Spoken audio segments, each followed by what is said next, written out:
EarthMC is a Minecraft server all about making and running towns and nations and a scaled map of the entire Earth. The best part of it though is that the economy and the politics of the server are run and made by its huge and always active player base. So in this series, let us explore, take part of, and enjoy Minecraft's greatest and biggest geopolitical sandbox. And welcome to EarthMC, everyone. We are in the city of Accra, which was made by Nethermite13, which shout out to him for helping me out. And this is the nation of the Gold Coast. This is kind of just the whole, I mean, there's a lot more towns, but this is just kind of the capital. And well, like I said, welcome to EarthMC. So this is a server that I played a lot back in 2018 and 2019. And then recently I've kind of gotten back into.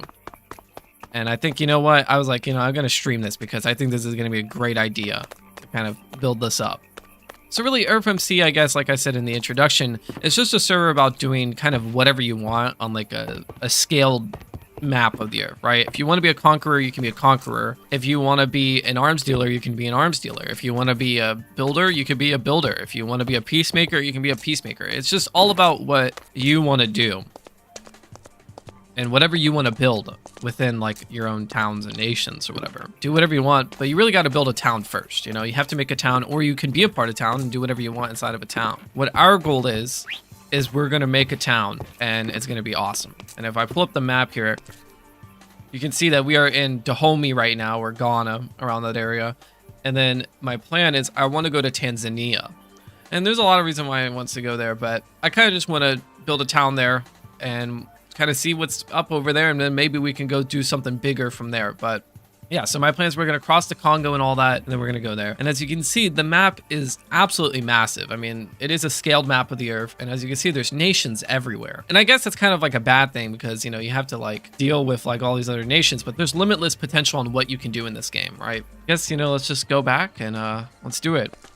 So unfortunately, it's nighttime right now, so it's going to be kind of a pain to travel across to what would be Tanzania. So we're gonna have to just kind of, I guess, run all that way there. We do have some food, luckily, which I did collect some food. I did collect some basic tools and stuff just so you guys won't have to be bored with that. But over here is another town that I've been to. My FPS is going to kill when I go into it, so we may have to turn off the shaders, but it is the town of Lagos, which is in Nigeria.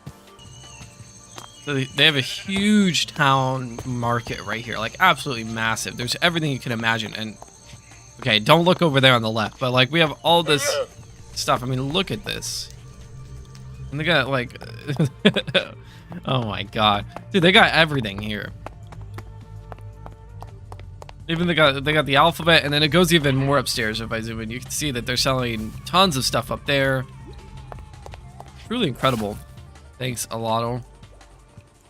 All right, so let's go to, if you can see on the horizon there, I've already kind of explored these areas, so the render distance kind of is like really high, so I could see over there. If you like don't have a high render distance, or if you don't like travel some of these areas, it's not going to show up. Got a little lighthouse. We got a lot going here. We got a boat. I mean, we got everything we need. Forest Avenue. Okay, where's this going? Oh, this is in PvP. So let me just say this. Okay, so whenever you go outside of a town or a nation, right? Once you go outside of their claims, it's PvP is on, right? So pretty much it's fair game. Like, people can kill you, they can steal your stuff, whatever.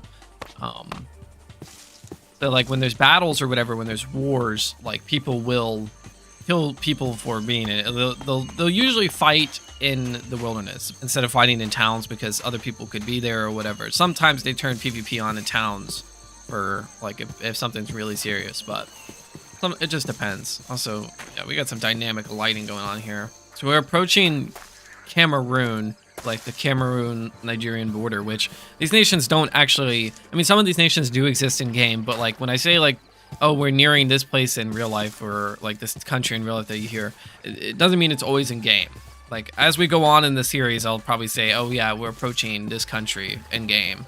But for right now, I'm just kind of giving you like a little reference of where I'm at.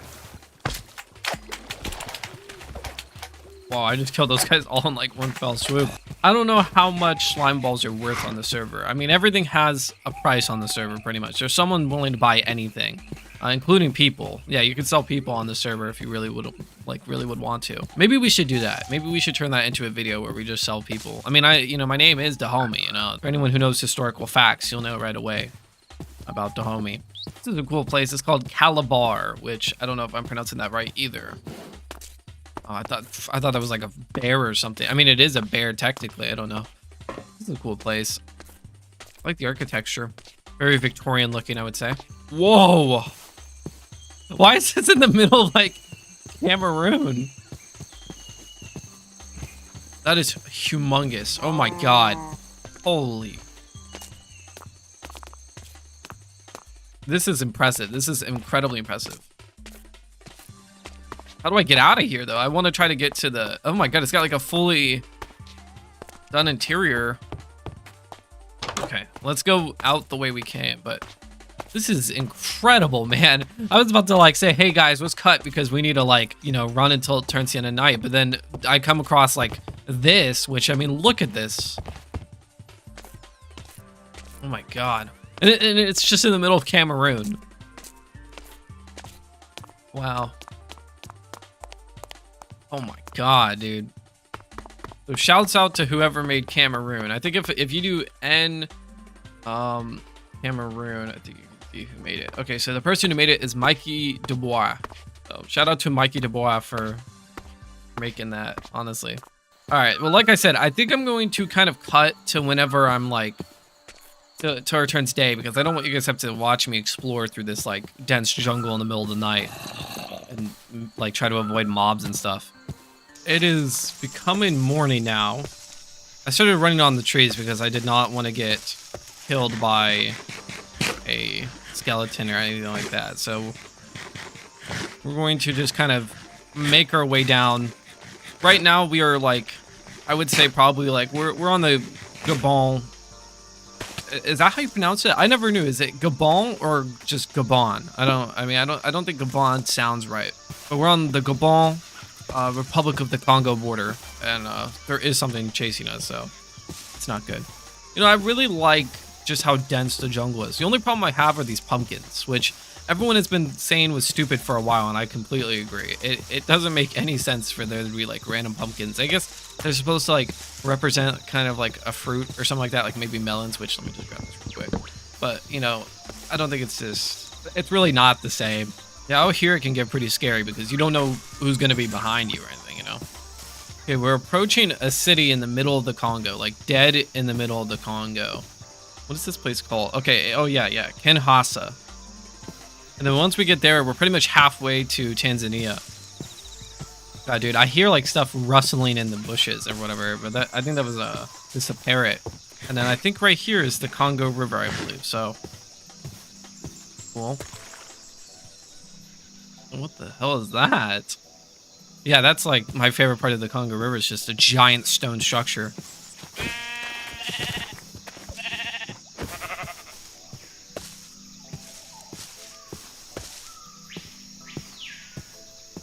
Whoa, this is cool. I can already tell based off how this water's set up. Look at that. Awesome. Kinshasa. I mean, it's pretty interesting architecture. I like the railroad. Wait, is this supposed to be a railroad? I don't know what this is supposed to be, but I like the kind of grass coming out of it. We just have this giant tree house thing with a clock. And they got pretty interesting stuff, not gonna lie. This is kind of cool. We had stop signs, which I don't get what you're stopping for. There's nothing. Oh, see, I don't know what this is. Is this supposed to be like a train yard? I don't know. I think that's gonna take them to their like base or whatever, so I'm not gonna show that off. Cool place. I like how they have an area for their people. Like they just kind of have a place where people have built their houses or whatever. Not bad. All right, well, let's keep going. Let's keep going deeper into the Congo. I mean, we're getting into parts that, like, I don't know if you guys do you guys know who Mokele Mbembe is? If you know who Mokele Mbembe is, then for those who don't know, I guess I'll tell the story because we need something to talk about until I get there. So Mokele Mbembe is this like theorized dinosaur that is still alive in the Congo. I don't know which one it is. It's one with the long neck. Stegosaurus? I think they say it's a Stegosaurus still alive somewhere deep in the Congo. And their evidence for it is that, well, you know, the Congo is an environment that humans really have not gone into. No one to find anything. It's going to be the Congo. That's where their evidence for it, basically. And there was like some other weird stuff, like I think in the 1930s or whatever, some like explorers found like some footprints that were huge, but you know, those could be explained for literally anything. And they're like, oh, it's Mokele Mbembe. And then I think there was something more of a very deeper account, like, and I think in Zambia in like 1902 or something, a German explorer saw something that resembled a Stegosaurus and said, oh my God, you know, I saw something weird. And then some other guy in Cameroon saw something like it, and then he asked the locals what it meant, and they said Mokele Mbembe, which just means, like, I think the one that stops rivers, or something like that. I don't know, I used to think it was kind of true, I used to think it was possible, but now it's like, I don't know about that. But it seems like a really interesting cryptid. Wow. A man of culture, man, look at this. You know, it's like, I imagine this is what like the Mayan stuff for the first time or whatever, the Olmecs. Like, oh look, oh my God, what does this mean? What does this mean? Weird little like cuts in the trees or whatever. Okay, so we're at another town here. I think this one's just abandoned. I don't think there's anyone. I don't see anything on the map that says it's claimed. Oh God, dude. Oh my God, I could have died. I literally could have died if I fell in that. But yeah, this is like one of those things that I really love about EarthMC that I think a lot of servers don't really have.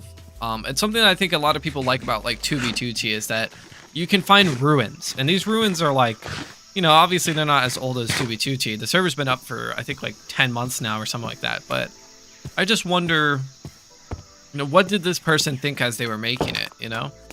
It's kind of why I made my video on it, the series. Okay, well, we'll come back to this to collect some ruins. I mean, there's not, like...